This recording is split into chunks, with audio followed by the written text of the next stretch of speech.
Assalamualaikum warahmatullahi wabarakatuh.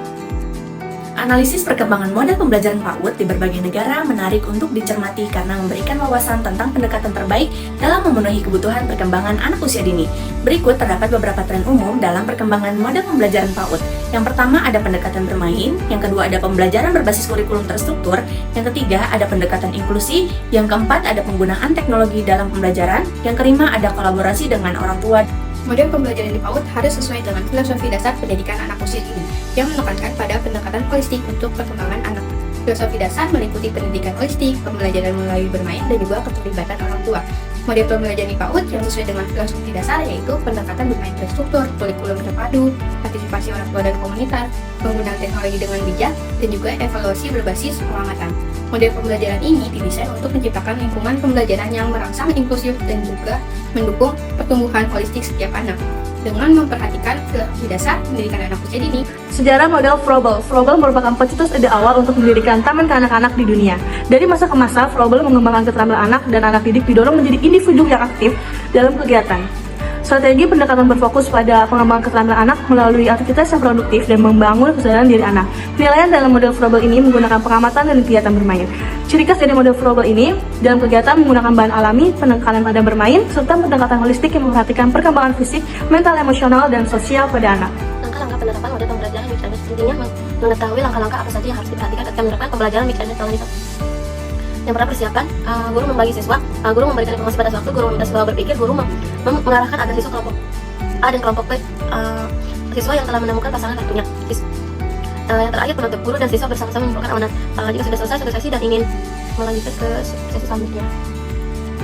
Model pembelajaran Reggio Emilia. Sejarah model Reggio Emilia berawal dari kota Reggio Emilia, Italia setelah Perang Dunia Kedua. Didirikan oleh Loris Malaguzzi terinspirasi filosofi pendidikan progresif. Strateginya menggunakan pendekatan berpusat pada anak, menekankan eksplorasi, penemuan, dan kolaborasi. Penilaian dilakukan melalui observasi dan juga dokumentasi. Ciri khasnya adalah lingkungan belajar menjadi indah dan estetis, memanfaatkan seni dan kreativitas, serta kolaborasi antar guru, anak, dan juga orang tua dalam pembelajaran. Langkah penerapan pembelajaran Reggio Emilia, lingkungan belajar yang menarik dan bereksplorasi, kolaborasinya erat antara guru, orang tua, dan anak. Belajar melalui proyek dan kegiatan yang bermakna, mendokumentasikan proses kegiatan belajar anak. Tantangannya adalah membutuhkan sumber daya yang besar dan perubahan mindset, namun peluangnya bisa meningkatkan kualitas PAUD dan mendorong kreativitas dan mandiri anak. Kelemahannya dianggap terlalu terbuka, tapi kelebihannya menekankan pembelajaran yang aktif dan bermakna dengan melibatkan orang tua, guru, dan anak. Selanjutnya, sejarah model Montessori. Model Montessori pertama kali dicetuskan oleh Dr. Maria Montessori, pendidik asal Italia pada awal abad 20, dengan metode pembelajaran mandiri dan aktif yang berpusat pada anak dan menggunakan strategi pembelajaran yaitu guru sebagai fasilitator, anak bebas dalam memilih aktivitas dengan material khusus, dengan penilaian berbentuk observasi aktivitas anak, portofolio, dan penilaian diri. Langkah penerapan model Montessori. Pertama, persiapan lingkungan belajar yang sesuai dengan prinsip Montessori. Yang kedua, penggunaan material yang bisa mengeksplor dan pembelajaran mandiri. Ketiga, memfasilitasi kebebasan dalam belajar. Keempat, memperhatikan perkembangan individu setiap anak. Tantangan dan hambatan dalam menerapkan model Montessori yaitu membutuhkan pemahaman yang mendalam mengenai filosofi Montessori oleh para pendidik. Peluang dan kelebihan model Montessori yaitu mendorong pembelajaran aktif dan eksplorasi. Langkah penerapan model Montessori. Pertama, persiapan lingkungan belajar yang sesuai dengan prinsip. Model pembelajaran Bank Sentral berasal dari Bank Central Collegiate of Education yang didirikan pada tahun 1916 di New York City, Amerika Serikat. Model ini dikembangkan oleh Lucius Fred Michel, seorang pendidik yang sangat berpengaruh dalam bidang pendidikan anak usia dini.